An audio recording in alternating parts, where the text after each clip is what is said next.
പ്രിൻസിന്റെ ക്യാരക്ടറിനെ കുറിച്ച് പറഞ്ഞപ്പോ സോളുള്ള നല്ല ഇമോഷണൽ ഫീലിംഗ് ഒക്കെ ക്യാരി ചെയ്യുന്ന ഒരു ക്യാരക്ടറായിട്ടാണ് എനിക്ക് ഫീൽ ചെയ്തത്. തേങ്ങുന്നല്ലോ തീരങ്ങൾ നോവിലലിഞ്ഞു പോയി കണ്ണിൽ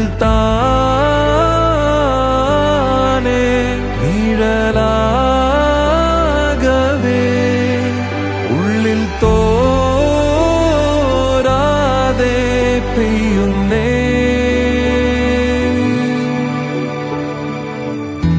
മായുന്നല്ലോ മാനത്തെ പൊൻതിരി വാർന്നു